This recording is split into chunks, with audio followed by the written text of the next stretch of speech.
청와대 자료 유출 사건을 놓고 현 정부와 노무현 전 대통령 측의 갈등이 격화되고 있습니다. 국가기록원이 자료 유출 관련자들을 검찰에 고발할 것으로 알려진 가운데 노 전 대통령 측은 정치적 공세를 중단하라며 정면으로 반박하고 있는데요. 노무현 대통령 당시 청와대 대변인을 맡았던 천호선 전 대변인을 단박 인터뷰가 만나봅니다. 반갑습니다.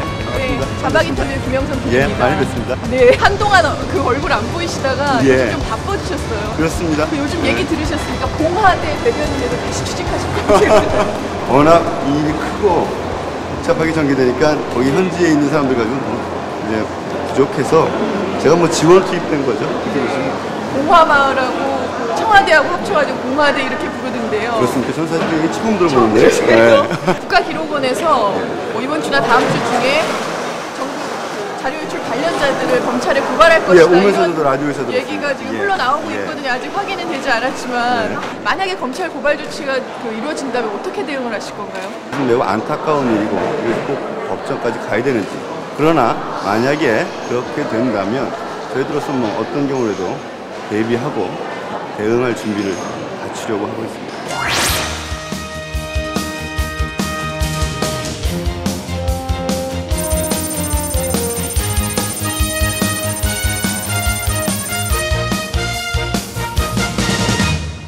일단 지난 주말에 정부조사단이 방문해서 확인한 사실이 봉화마을에 이지원 시스템 서버가 한 개 있다. 이 부분을 확인하지 않았습니까? 이 이지원 시스템이 뭐고 왜 봉화마을에 이지원 시스템이 있는 겁니까? 예.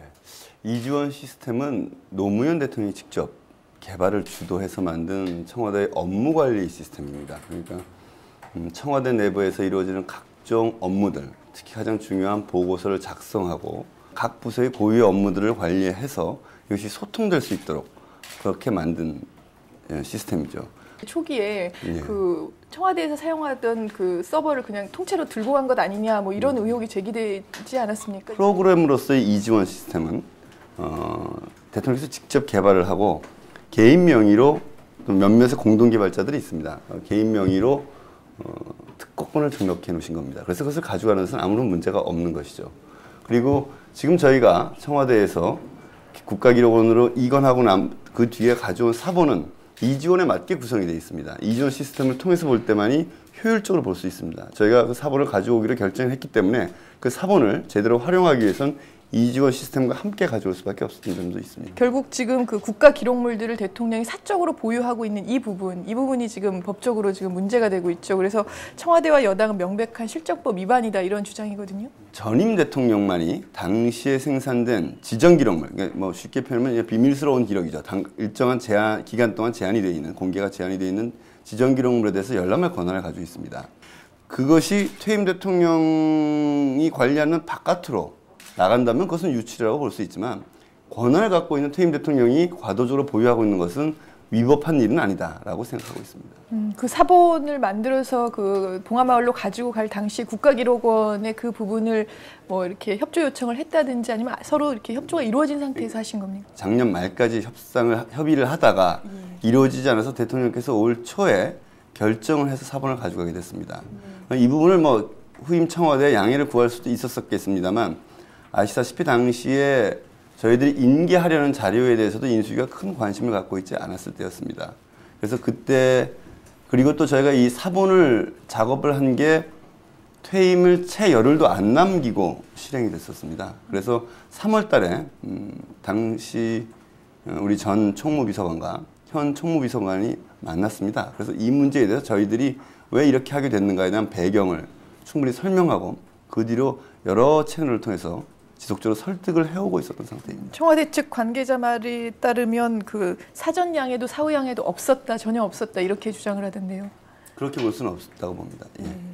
국가기록원에서 오늘 중에 최후 통첩성 공문을 그 봉화마을에 보내겠다 이런 보도가 나왔는데요. 노 전 대통령은 일단 그 열람 권한을 충분히 확보해줘야 그 자료를 반환하겠다 지난 주말에 이렇게 밝혔는데 그 입장에는 변함이 없는 것인가요? 예, 좀 정확하게 얘기하면 그 실질적인 열람권 을 보장하거나 보장할 수 있는 믿을 수 있는 계획이 선다면 언제든지 반납할 용의가 있다.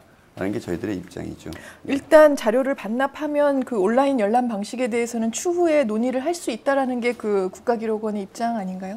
국가기록원은 어떤 걸 결정하지 않았지만 그걸 매우 열어놓고 앞으로 협의할 수 있다라고 이야기를 하고 갔는데 그 뒤에 아마 청와대 등의 여러 가지 압력들이 있었던 것으로 보이고요. 그 뒤에 청와대가 공식적으로 또는 비공식적으로 흘리고 있는 얘기들을 보면 지금 성남기록원에 와서 열람해라라는 것 이외에 더 이상 적극적인 열람을 보장할 것 같아 보이지는 않습니다. 그렇기 때문에 그것을 전제로 해서 저희가 이것을 반납하는 문제는 그렇게 간단한 문제가 아니라고 생각합니다. 사실 그 전용선 설치를 지금 요구하고 계신 거잖아요. 근데 이 부분에 대해서 한나라당에서는 그 노 전 대통령 한 사람을 위해서 이 전용선을 설치하는 것은 그 열람권 범위를 넘어선 것이다. 뭐 이렇게 주장을 하고 있죠. 예. 뭐 그것이 조금은 비용이 들 수 있습니다. 그리고 이제 보안의 문제도 있을 수 있죠. 그러나 전임 대통령 당시의 자료를 전임 대통령이 연구로서 글로서 또는 책으로서 발표한다는 것은 가장 큰 이익을 어떤 의미, 좋은 의미든 나쁜 의미에서는 이익을 보는 것은 바로 다음 정부입니다. 또는 현 정부입니다. 사실 그 자료를 그 봉화마을로 가져간 부분에 대해서는 그 노 전 대통령 측에서도 뭐 어쩔 수 없는 부분이 있었지만 여하간 절차상에 조금 문제가 있었다는 것은 인정하고 계신 거 아닌가요? 그 법의 취지에 맞는 예산이나 제도나 또는 관련자들의 의식이 뒷받침되지 않은 부분들이 있고 그래서 좀 미비한 점도 있고 조금은 혼란스러운 점, 좀 아쉬운 점들이 있었다는 것은 저희들도 공감을 하고 있습니다. 그러나 이것이 위협이었다고 생각하지는 않고 있죠. 그 지금 봉화마을에 그 지금 가지고 있는 그 사본 기록들, 그 기록들이 그 어디까지 범위가 어디까지냐도 관심인데 사실 이번에 그 국가기록원에 가지고 있는 것과 같은 것인지는 확인이 안 되지 않았습니까? 그렇습니다. 그 국가기록원에 이관한 것이 기본이고 거기다가 이관할 필요가 없는 아주 개인적인 기록물이 일부 더 있습니다. 그래서 이번에 국가기록원에서 왔을 때 저희가 우리 이 이주원 시스템에 들어있는 걸 통째로 카피를 해둘 테니 가서 두 개를 비교해봐라라고 대통령께서 직접 제의를 하셨었습니다. 근데 그걸 복사하는 시간이 굉장히 오래 걸립니다. 한 10시간이 넘더라도 좀 밤늦게 실무 자료도 남아서 하고 가라고 그랬더니 일단은 나중에 검토해보겠다고 보류를 하고 간 셈이죠. 사실 그 청와대 자료 인수하던 시절부터 그 논란이 좀 있지 않았습니까? 특히 그 인사 파일, 그 전 정부가 인사 파일을 넘겨주지 않아서 뭐 그 인사에 문제가 많았다 이런 뭐 얘기까지 나왔었는데 인사를 실패했다고까지 얘기가 있었던 것 같습니다. 네. 저희는 참 들으면서 황당한 얘기였죠. 인사